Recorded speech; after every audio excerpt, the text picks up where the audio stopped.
Hi, my name's Georgina, and I'm here to tell you about a program I developed as a result of my time studying an executive MBA in arts innovation with the Global Leaders Institute.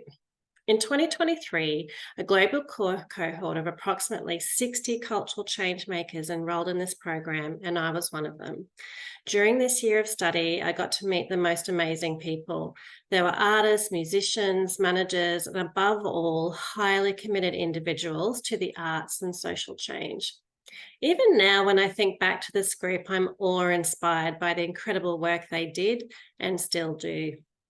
I was also amazed by everyone's strong commitment to their studies, despite working full time, having families, caring for others, dealing with personal and professional issues, etc.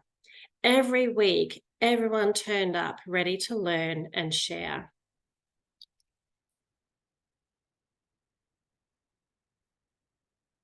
Part of our MBA program involves spending an amazing week in Fivizzano, Italy, working with local people. This was such an incredible opportunity as I got to meet many of my GLI cohort members face to face, as well as work with local people.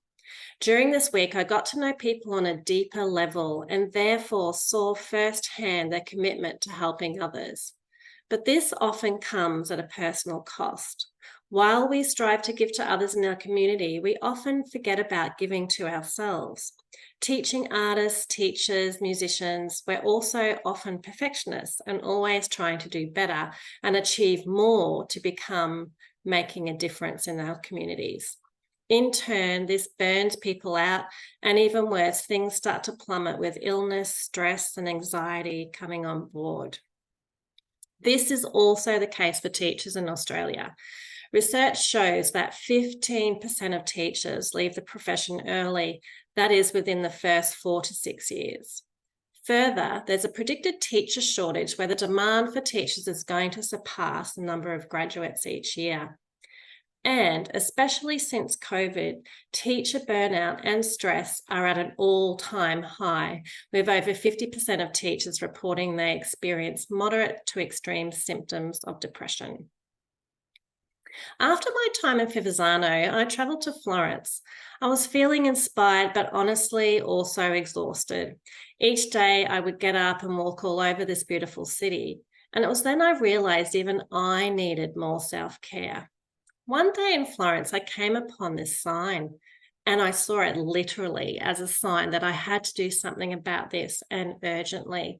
This is why I started the School of Self-Care, or SOS.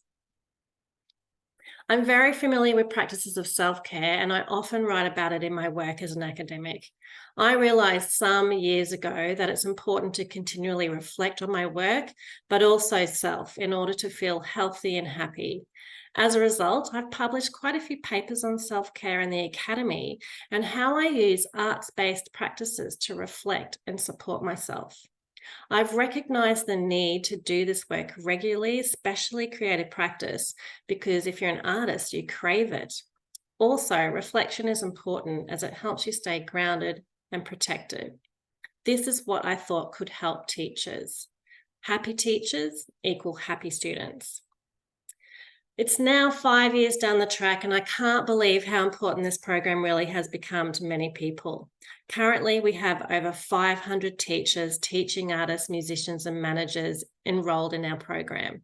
It's taken a while to develop and grow, but we meet monthly to check in on each other and just have fun. We also run a podcast that teachers often lead. I also provide weekly updates with pre-recorded videos, including meditative practices and self-reflection activities, so that my colleagues can assure that they are actually practicing self-care. We also run face-to-face and online workshops that have been really popular and share written resources to support teachers and artists in their work. We're now planning a research retreat and self-care retreat so that people can meet each other and support the work that they do. It's so important being a teacher, so we really try hard to support them as much as possible. So thanks for listening. It's been great doing the GLI, and the School of Self-Care has just been one amazing outcome.